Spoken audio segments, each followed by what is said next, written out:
Hey guys, welcome back to the next video. In this video, we are going to talk about two concepts over here. One is container, another one is container orchestration. Now here for container, we have multiple tools like Docker and Cairo, and for container orchestration, we're going to use Kubernetes. But then, just for example, we'll be using not any hands-on, just understanding architecture. Now, please remember one thing, we've already spoken about containers already, but in this video, we are also going to see about containers in a different architecture. Now, what I'm going to do is first I'm going to tell you about the container, explain you the architecture, and then I'm going to pinpoint those things which is missing in terms of a container. Then I'm going to add those missing features in the container orchestration so that you will have a clear understanding of what is actually missing and how container orchestration or Ochestrator would be able to fulfill those requirements. All right, welcome to this presentation. So now you can see that this is users trying to connect to this Nginx and then goes to the app 1, app 2 of which is our library application, so which is hosted with Open Liberty or Liberty for that matter. I'm not worried about what it is using here. So that is again connected one side to Prometheus for data analysis and Grafana for graphical analysis. And then you have the MongoDB over here, which is connected to MongoDB for the matter of understanding the database related components. Just a correction, Prometheus you use for monitoring and tracking all those problematic containers and cloud operating system. So if I've said anything else, please ignore it. So that's basically is the architecture which is I want to project to you in terms of a containerized architecture. Now, we are here using Docker in this specific scenario at this point in time. Now, if you see that how many containers we have about 6 containers. Now, what these containers are directly downloaded from Docker.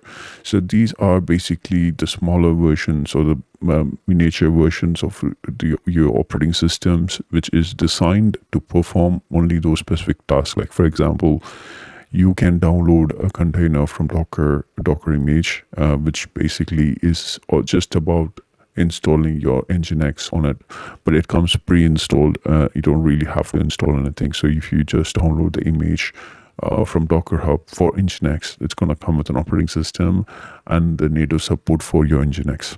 So those are the only 2 things which is going to be covered. You can inflate it. There's no reason why you shouldn't. If you have the requirement, for example, you want to have some extra modules there, you can go ahead. You will have SSH. You can connect to those instances of Docker container, and you can connect and you can inflate it by installing more modules into that. For example, you want to use mod rewrite, or you want to use some kind of a proxy module which is not there, mod cluster you want to use, go ahead and install it. There's no reason that you should not. It all works fine. So in terms of my library application, I have the app 1 over here, app 2 over here. Our EAF file is deployed. Let's take for example, we have Docker image for Open Liberty. So we can use Open Liberty as our application server and deploy it on top of these 2 Docker images and then transmit the load between the Nginx to Open Liberty. That's also something which is possible.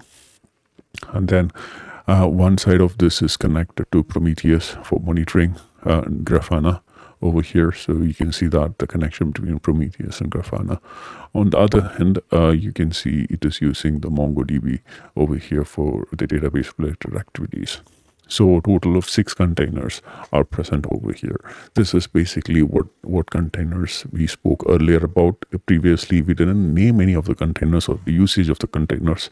In this video, you have the proper utilization of the containers and how we can use Docker to create these containers. So this is the similar architecture what you will find in terms of working with a virtualization environment or physical server environment. The same thing is what you're going to get to over here as well.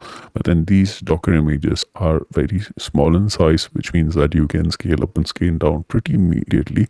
And you're going to run application like Nginx, and you're going to run applications like Liberty, which is much faster in terms of working with it. And also remember, your application is now it's a micro service space, so which means you're going to divide. You're not going to put in very much bigger logic inside that.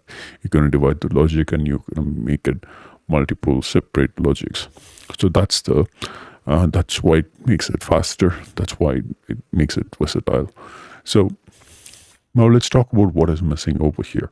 For example, if you want to have another Liberty server for application 3, or you want to have a load balancing facility for your app 1 and app 2, one more instances of it, I have to do it manually. So I have to run some commands and invoke Docker to create more instances to scale up. Or if I want to remove those servers, right? You remove those services. I want to remove those services, then I have to do it manually. So this kind of get me a lot of manual activity over here for scaling up and scaling down.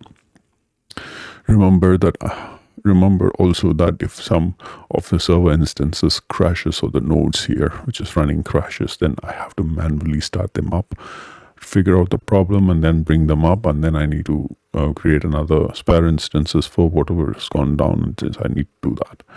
And then the complexity of running new stuff in production increases because again, manual intervention is required over here. Scaling becomes more burden for us, for me, and it becomes very difficult. In terms of these activities which I spoke about, you need more people to do that. So you need to hire more than one person to take care of your environment. If something goes wrong, someone has to be there always.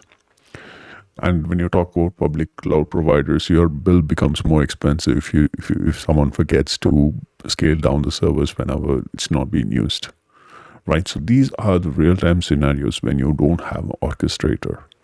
This is very simple and straightforward. So orchestration or Ochestrator is going to take care of all these instances. They're going to build replications for these instances. They're going to be there when the instances goes down.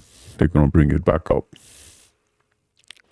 So this, let's just say, for example, that this is the architecture, the same derived from the same item up there. So now here, sorry about the small size. There's no way I can fit all these three into this. So I have created the same format over here and pasted it over here 3 times. Why? Because we have the Kubernetes orchestrator on top of it. So user connects to any of the web servers where the Kubernetes will manage. And then it can also add an additional set of these servers one more time over here if it requires, where it sees that the user load is becoming higher. So it will logically add another group of servers over here, and it basically starts sending, allowing it to serve the user request. This is the advantage of using Orchestrator over here. In this example, we are planning to use Kubernetes in this case. So you have the containers over here. Now these containers will be populated automatically, and it would be taken care of with Kubernetes service.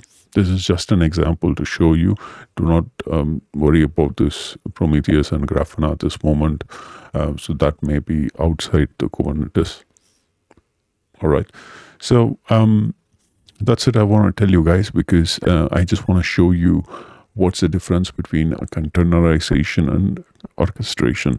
So if you are going for containerization, it is very well advised that you should have some kind of orchestrator who can perform orchestrating or planning your environment and taking care of your environment. Thanks for watching this video. I'll see you on the next one.